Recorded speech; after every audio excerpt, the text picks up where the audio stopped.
City பூரா RTX நக்சலிசமா தீவிரவாதமா? ஃபிராக்சரிசம் sir. தெரியுதுல, அப்படியே கண்ட்ரோல் பண்ணல சார். போலீஸுங்க எல்லாம் கடவுள் இல்ல சார், டாக்டர்ஸ் மாதிரி தான் அவங்களும். பேஷண்டோட நோயை குணப்படுத்துற வரைக்கும் கைவிட மாட்டாங்க. கிரைம் கூட ஒரு நோய் மாதிரி தான்.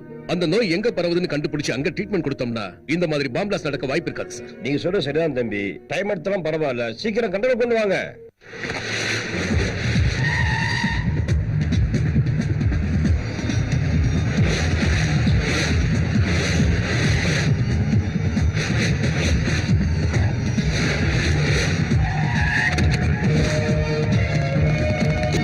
இந்த டிஸ்ட்ரிக்ட்ல இருக்கிற ரவுடிங்களோட ஃபைல்ல உடனே என் டேபிளுக்கு வந்தாகணும்.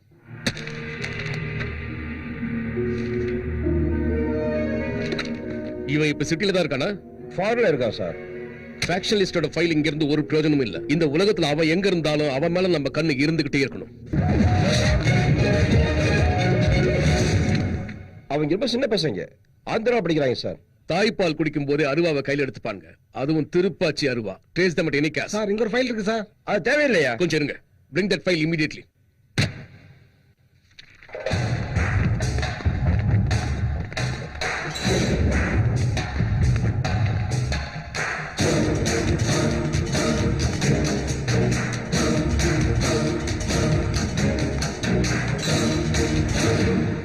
என்னங்க, நீங்க சிட்டிக்கு போறது ஃபேக்டரி வேலை விஷயமா தானே? ஆமா. இதுக்கு ஒரு முறை நல்லா யோசிச்சுக்கோங்க. வாழ்க்கை பூரா நமக்காகவே உழைச்சு கஷ்டப்படுறவங்களுக்கு கொடுக்கறதுக்கு நாம யோசிச்சா நமக்கு கொடுக்க கடவுள் யோசிப்பார் கண்ணம்மா. ஒரு தாயா பிள்ளைங்க எதிர்காலத்தை யோசிக்கிறியா? நம்மள நம்பி இருக்கிற ஏழைப்பாழைங்க நல்லா இருக்கணுங்கிறதுக்காக நாம இந்த வேலையை செய்யும் போது கடவுள் நம்ம பிள்ளைங்களை கைவிட்டுற மாட்டாருமா. அதுக்கு இல்லைங்க, நம்ம நிலத்தை எழுதி கொடுக்கறத பத்தி கேட்கல. உங்க தம்பிய ஒரு வார்த்தை கூட கேட்காம அவர் நிலத்தையும் சேர்த்து எழுதி கொடுக்குறீங்களே, அதனாலதான். வேணா நீ ரெண்டு பேரும் ஒண்ணுங்கிறதுனால தான் அண்ணா அதை பத்தி கேட்கல. இப்ப நீங்க கேட்டு எங்களை பிரிச்சுடாதீங்க. அண்ணா, நீங்க எடுத்துட்டு போங்கண்ணே.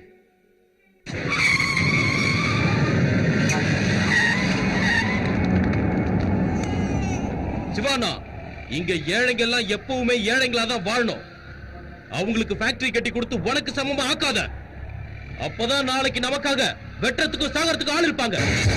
அடிமைங்க எல்லாம் எப்பவும் அடிமையா தான் வாழணும். போது நிறுத்துறா. முட்டாள்தனமா வெட்டிக்கிட்டு சாகறதுக்கு மனுஷன் எதுக்காகடா பிறக்கணும்? தேவைப்பட்டா என்ன நம்பி இருக்கிற அப்பாவி ஜனங்களுக்காக இந்த உயிரை கொடுப்பேன். அப்படின்னா உன் உயிரை உடனே குடு. பசங்களையும் அண்ணையும் உள்ள கூட்டிட்டு போற.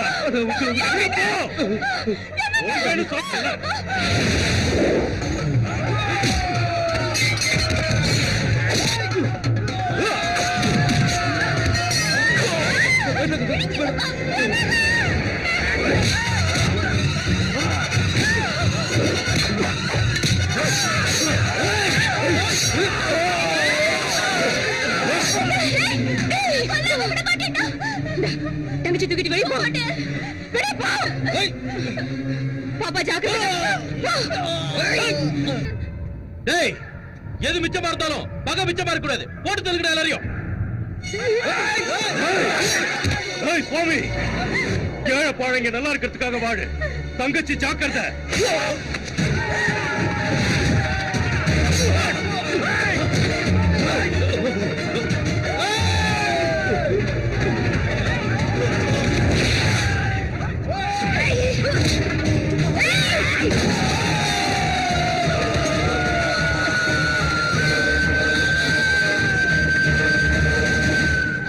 சின்ன வயசுலயே தங்கச்சியை தூக்கிக்கிட்டு சிட்டிக்கு ஓடி வந்துட்டான் சுவாமிநாதன்.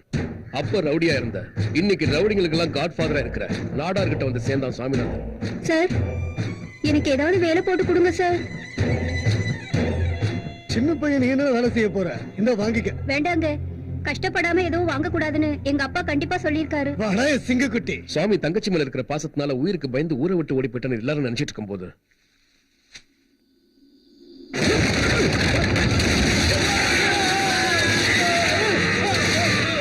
சுவாமிநாதன் திரும்ப வந்துட்டாங்கிற விஷயம் ஊர் மக்களுக்கு அப்பதான் தெரிஞ்சது. தன் தந்தையோட ஆசை நிறைவேற்றுறதுக்காக தன் சொந்த ஊர்லயே ஃபேக்டரி திறந்து வச்சார். அதனால அந்த ஊர் மக்கள் அவரை கடவுளா கும்பிட்டாங்க. சுவாமிநாதன் கல்யாணத்தன்னைக்கு அவனை கொலை பண்றதுக்காக பாஸ்கர் தன் ஆட்களோட அங்க வந்தான்.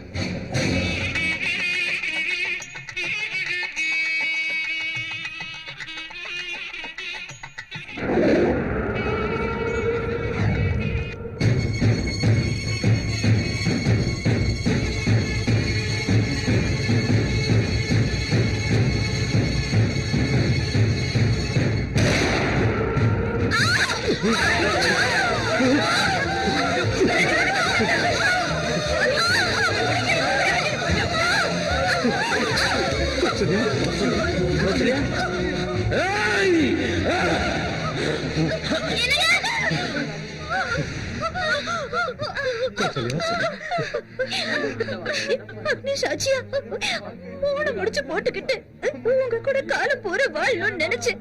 ஆனா அந்த கடவுள் எனக்கு அந்த அதிர்ஷ்டத்தை கொடுக்கலங்க. உங்க வழியில சாகரம். கௌசல்யா, கௌசல்யா, படுபாவி பசங்க அநியாயமா உன்னை இப்படி கொண்டுட்டானுங்களேம்மா. சுவாமிநாதன் எங்க தன்னை கொலை பண்ணிடுவானோன்ற பயத்துல பாஸ்கர் தானா போலீஸ சரணடைஞ்சிட்டான்.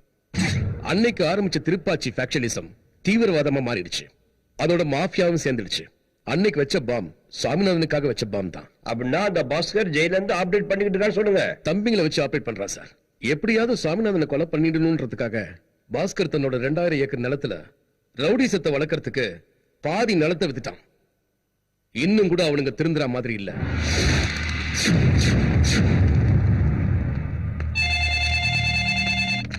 ஹலோ, திரும்பவேண்ணா உங்க கூட தான் பேசணுமா?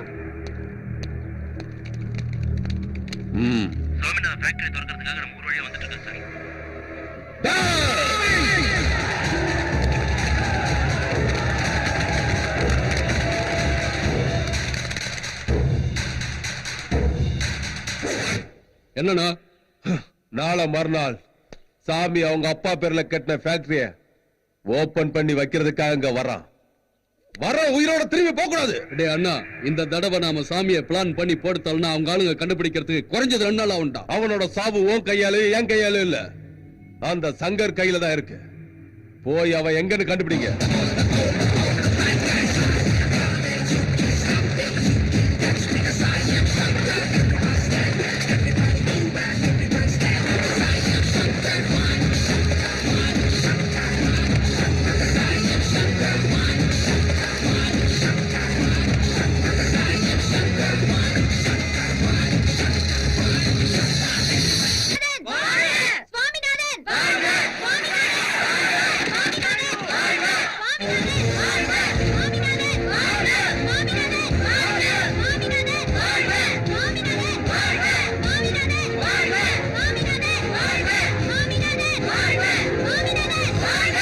ஏழைப்பாழைங்களுக்காக மட்டும் வாழ.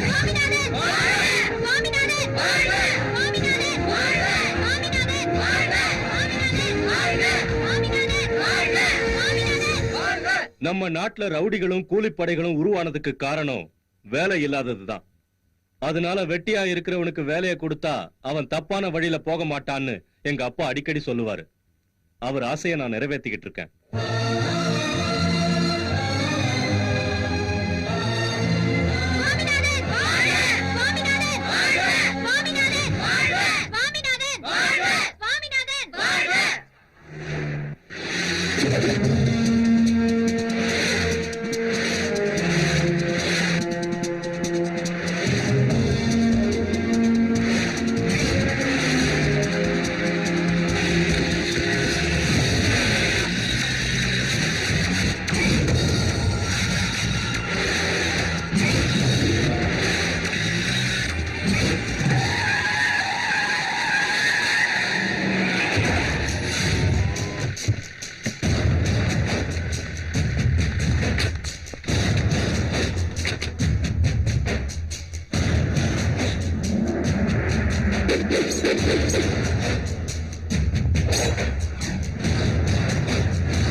அந்த பாஸ்கருக்கு வேலை போயிட்டான்.